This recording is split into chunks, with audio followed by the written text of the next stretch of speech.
Hello student, welcome back to Physics in Nature, the channel where you can clear all the concept related to physics। तो बच्चा हमने NCERT के first chapter की example solution की series चला रखी थी। तो उसके अंदर हमने कुछ क्वेश्चन कर लिए थे। अब आइए नेक्स्ट एग्जाम्पल देखते हैं, एग्जाम्पल नंबर 5। काफी बड़ा एग्जाम्पल है, देखते हैं, लेकिन जितना बड़ा उतना ही easy. A charge metallic sphere A is suspended by a nylon thread. कह रहा है कि एक चार्ज मेटेलिक स्फीयर है ए, वो लटकाया गया है एक नाइलॉन थ्रेड से। Another charge metallic sphere B held by an insulating handle is throw close to A such that the distance between their centre is 10 centimetre as show in the figure.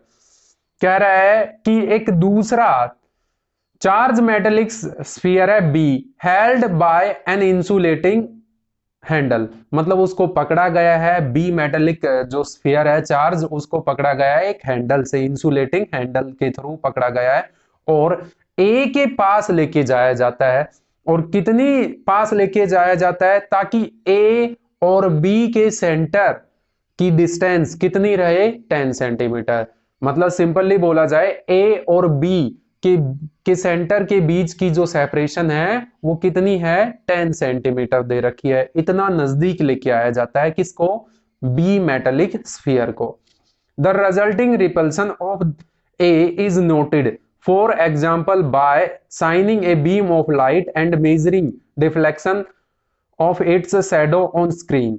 कह रहा है कि जब ए के पास लेके आएंगे तो जो रिपल्सन होगा, तो उस रिजल्टिंग रिपल्सन को, मतलब जो रिपल्सन है उसको किसके थ्रू देखा जा रहा है, ये कह रहा है कि आप ऐसा मान सकते हैं कि यहां पर इस तरफ से बहुत तेज बीम ऑफ लाइट ए पर गिराई गई है। तो जब ये पास में आएगा बी, तो बेटा ये ए कुछ तो ऐसे होगा, डिफ्लेक्ट होगा।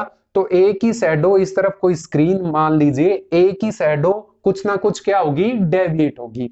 तो उसके थ्रू मतलब जो रिजल्टिंग रिपल्सन है वो नोटिस किया जा रहा है। कह रहा है कि sphere A and B are touch by uncharged sphere C and D respectively. अगले स्टेप में कह रहा है कि स्फीयर ए और स्फीयर बी है वो अनचार्ज, दो अनचार्ज मेटेलिक स्फीयर थे सी एंड डी, उनसे क्या किए गए हैं, टच किए गए हैं। उसके बाद कह रहा है देन रिमूव, बाद में इनको क्या कर दिया गया है, रिमूव, हटा लिया गया है। सी को भी हटा लिया गया है बच्चा, और किसको भी हटा लिया गया है, डी को भी हटा लिया गया है।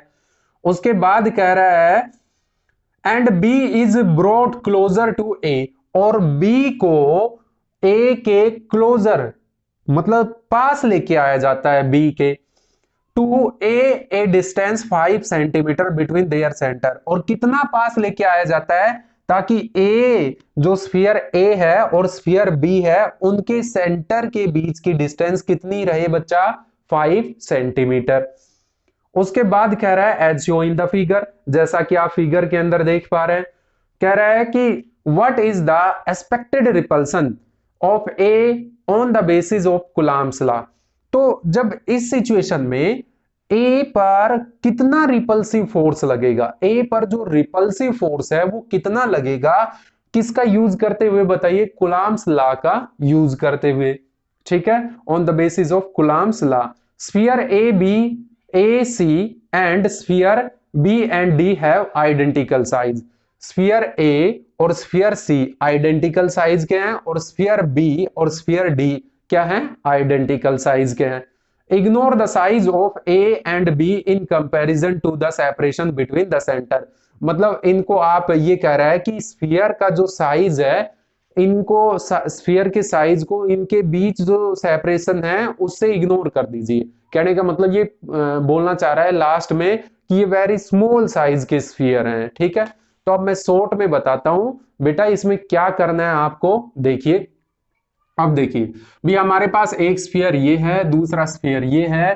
बी को ए के पास लेके आया जाता है, कितना, ए और बी के सेंटर के बीच की डिस्टेंस कितनी रहे, 10 सेंटीमीटर रहे। ठीक है, और फिर उसके बाद कह रहा है कि ए को एक सी, बिल्कुल ए जैसा ही एक और अनचार्ज स्फीयर था सी, उससे टच किया गया। ठीक है। तो जब भी एक स्फीयर चार्ज है और बिल्कुल आइडेंटिकल दूसरा स्फीयर उस चार्ज स्फीयर से टच होता है तो बेटा चार्ज क्या हो जाता है, आधा आधा। देखिए मैंने यहां कितने सिंबल लगा रखे हैं, प्लस के 6 सिंबल लगा रखे हैं। तो देखिए 3 इसके पास रह गए, 3 इसके पास रह गए, मतलब अगर इसके पास 4 कूलम चार्ज था तो अब 2 कूलम इसके पास रह गया और 2 कूलम इसके पास रह गया। तो ये भी बी और डी भी क्या थे, आइडेंटिकल थे। तो चार्ज क्या हो जाएगा बच्चा, हाफ हो जाएगा। हाँ ये जरूरी है बेटा, आइडेंटिकल होने चाहिए। कैसे होने चाहिए, आइडेंटिकल, तभी चार्ज हाफ हाफ होगा। आइडेंटिकल नहीं होगी तो फिर कुछ अलग सर्कमस्टांसेस यूज होंगी और चार्ज एग्जैक्टली हाफ नहीं होगा। उसके बाद कह रहा है कि फिर इनको हटा लिया गया, सी को भी हटा लिया गया और डी को भी हटा लिया गया और बी को यहां से बी को उठा के ऐसे इसके पास लेके आया गया। कितना पास, बी ए के सेंटर और बी के सेंटर के बीच की जो डिस्टेंस है वो कितनी रहे, 5 सेंटीमीटर। तो अब ये कहना चाह रहा है कि अब बताइए ए और बी के बीच में कितना रिपल्सिव फोर्स है, ये कैलकुलेट करना है। तो देखिए अब यहां पर मैंने सपोज कर लिया ए पर जो चार्ज है वो कितना है, क्यू है, और बी पर जो चार्ज है वो मैंने मान लिया कितना है, क्यू डैश है। और ये जो 10 सेंटीमीटर है इसको मैंने मान लिया ये कितनी है, आर है, मतलब इनके बीच की जो सेपरेशन है वो कितनी है, 10 सेंटीमीटर। तो बेटा अब जब ये 10 सेंटीमीटर की डिस्टेंस पर रखे गए थे तो इनके बीच जो इलेक्ट्रिक फोर्स था वो कितना होगा, के क्यू क्यू डैश अपॉन क्या, आर स्क्वायर। बी के यहाँ पर इलेक्ट्रोस्टैटिक्स कांस्टेंट है, पहला चार्ज दूसरा चार्ज और उनके बीच की जो सेंटर के बीच की जो सेपरेशन है उसका क्या, स्क्वायर। अब देखिए यहां पर अब क्या हुआ, इस केस में जो सेपरेशन है वो कितनी रह गई, 5 सेंटीमीटर, मतलब आर की आधी रह गई। तो अब मैं यहां पर ये लिख सकता हूं आर डैश है वो कितनी है, आर डैश नई डिस्टेंस है वो कितनी है, आर बाई 2। कितनी है, आर बाई 2, मतलब आधी रह गई। तो अब देखते हैं हम यहां पर, लेकिन चार्ज भी देखिए आधा हो गया, यहां पर क्यू था तो अब आधा आधा हो गया। अब ए पर चार्ज कितना आ गया, क्यू बाई 2, और सी पर भी चार्ज कितना आ गया, क्यू बाई 2। आप इजीली इस बात को समझ पा रहे होंगे। और बी पर भी चार्ज कितना हो गया, क्यू डैश बाई 2, और सी डी पर भी कितना चार्ज आ गया, क्यू डैश बाई 2। मतलब ए पर जो चार्ज है वो कितना हो गया, क्यू बाई 2, और सी पर भी चार्ज कितना हो गया, क्यू बाई 2, आधा आधा हो गया। बी और डी में चार्ज आधा आधा बढ़ गया, किसका चार्ज, बी का, और ए और सी में किसका बढ़ गया, ए का। आप इजीली समझ पा रहे होंगे। तो अब देखिए नया फोर्स देखते हैं हम, तो नया फोर्स कितना होगा, देखिए एफ किसके इक्वल टू आ जाएगा, के। पहला चार्ज कौन सा है, देखिए अब ए का चार्ज कितना है, क्यू बाई 2, और बी का चार्ज है क्यू डैश बाई 2। तो क्यू बाई 2 और क्यू डैश बाई 2, और इनके बीच की सेपरेशन है वो कितनी है, आर बाई 2, और इसका क्या, स्क्वायर।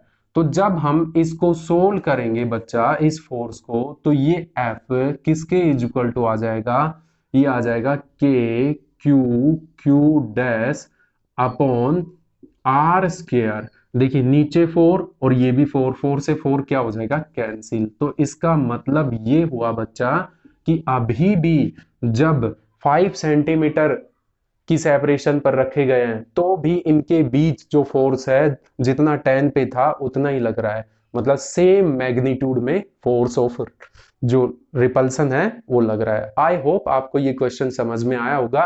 तो नेक्स्ट एग्जांपल देखेंगे किसी अगले वीडियो के अंदर।